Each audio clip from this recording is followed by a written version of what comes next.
out to dance. 'Cause there's music in the air and lots of loving everywhere. So give me the night.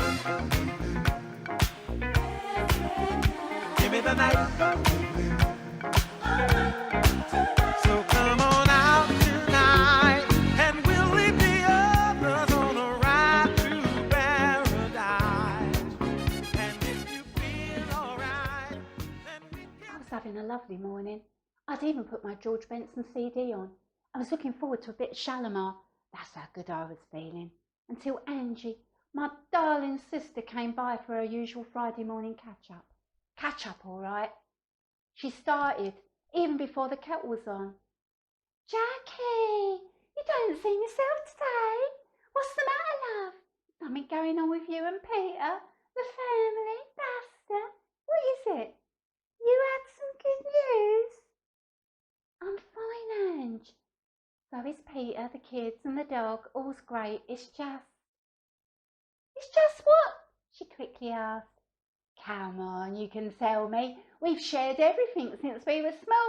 Look at us now, 60 plus, which I still can't believe. Can you? You hiding something? You would tell me, wouldn't you? She did sound concerned. I'm happy. Is that a crime? Reaching over and taking 2 favourite mugs and plopping tea bags in both, she looked straight at me. You're happy, all right, but you're acting very strange. Funny even, odd-like. You on some herbal medication? That CBD oil? I've read all about that stuff. It makes you very happy. No, of course not. Silly, strange, funny, odd. What do you mean, Ange? Yeah, it's like you're walking on air or something. It's usually me, the bubbly one, not you. But today you seem as if you're on a different planet. You're not even dressed yet, she gushed. Where's my down-to-earth, organised, predictable Jackie? Even a tad boring sometimes. Where's she gone? Not that I'm complaining, it's a breath of fresh air to see you like this. Oh, she didn't stop. I was put out. I didn't need her raining on my parades. Boring, eh? Is that what you think? Organised? Predictable?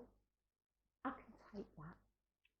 But boring? You can be so hurtful, Ange. I've other qualities, I hope. Of course you have, Jackie. She squinted at me as she said it. Loads. You're a wonderful sister. The best. A good cook. A great incher. Unit. Is that enough? Do you want me to keep going? And with the next breath, she came straight out with it. Now what's up? From dancing in the kitchen to George, I was now near to tears. If I share this with you, you promise not to say a word, not a word. You promise me, Angie, you promise. Her manner changed, and putting down her tea, she fixed her eyes directly at me. Whatever's happened? It must be something, please. I'm all ears. Well? Her thick stare made me come straight out with it. He, I murmured, looking down at the knots and new slippers. He? Who's he? Peter? The old boy next door? Oh, Boris Johnson? Who is he, Jackie? She shrieked. No, he's none of them, I whispered. He's a man I've met. A man? You're married to Peter for 41 years. I was your bridesmaid, remember? I wore pink. Oh, don't rub it in, Angie, I begged. I know how it sounds. I feel guilty, but I feel alive. I haven't felt like this since, oh, I don't know. I can't remember. My life, maybe never. My life has just trundled along, day after day, week after week. And before I knew it, was here, confused. Confused? Angie repeated. Look, I get it, Jackie. The years are rolling by, and don't I know it? So, who is he? Someone I know? She was interested, all right, as she drew her stool nearer to mine. No, he's like no one you know, Ange. Being absolutely truthful, Ange, you've always liked a bad boy, and he's not one of those. I'm certain of, well, pretty certain. But then I suppose he could be. Confirming my words, she nodded. Yeah, I do like a bad boy. That's not a lie. Well, what is he then? A good boy? I don't think so. Making my sister stray?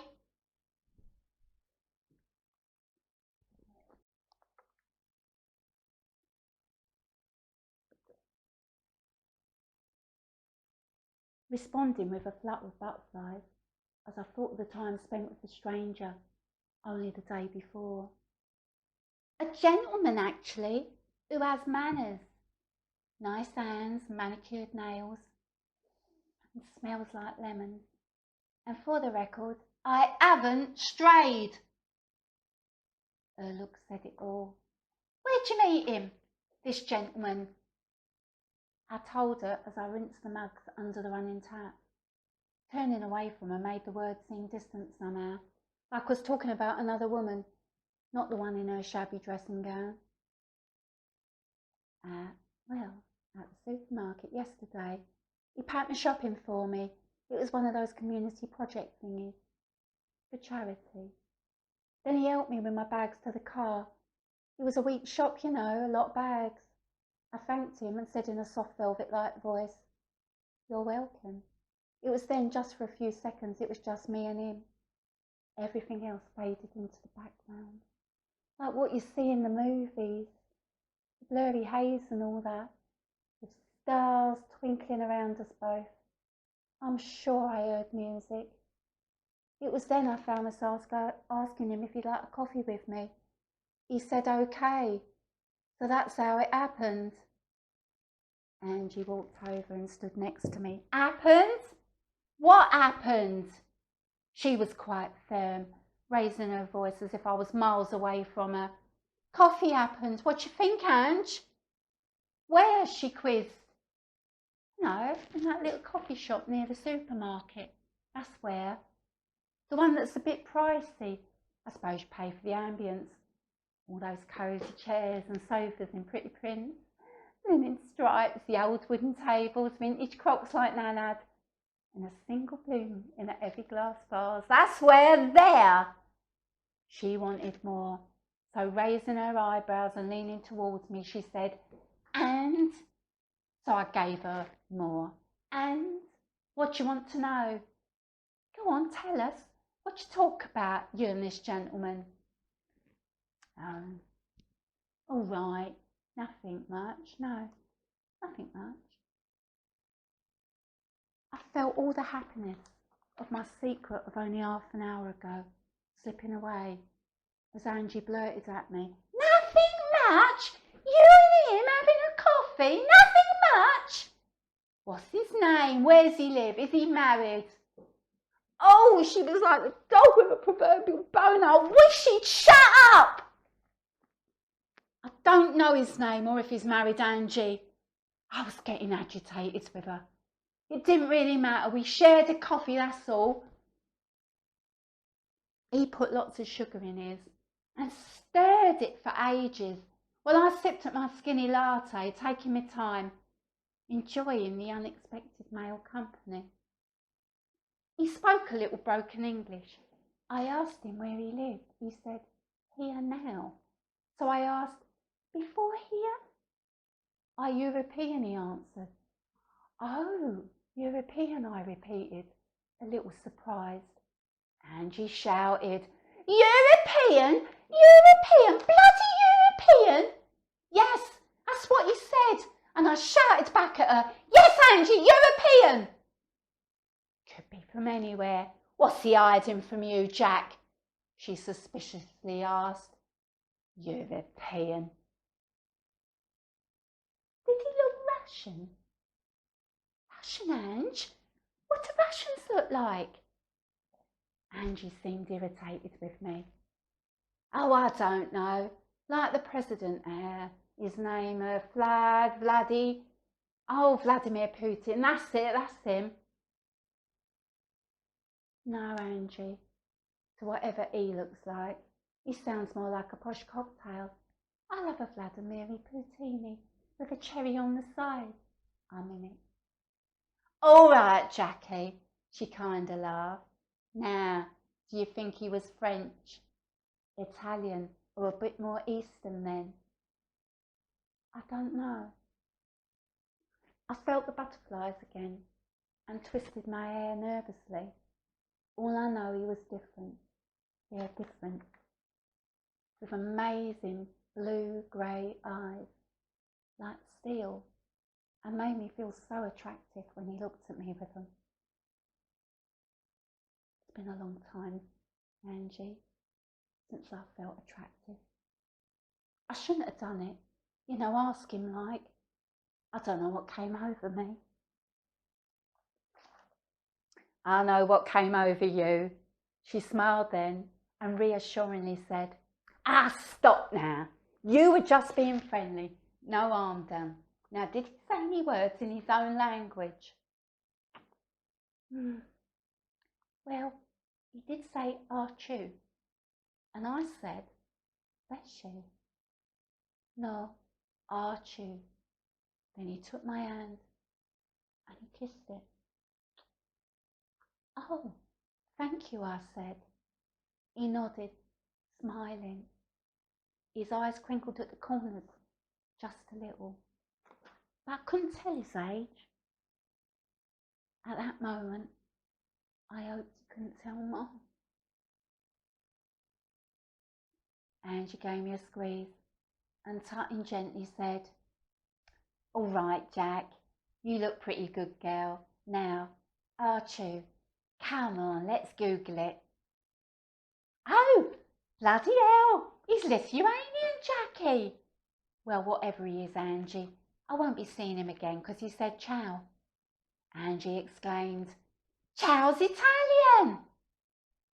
Oh, is it? I said, a bit confused. Well, he did an action with his manicured hand of an aeroplane taking off. So that's it. Ciao, he's gone or going. Angie sounded relieved.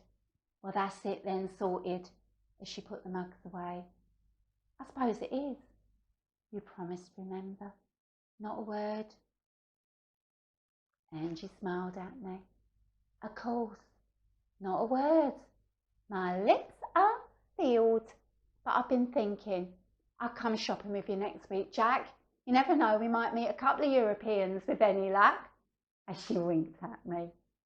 With that, I put Shalimar on and we boogied away in the kitchen, you know, like sisters do.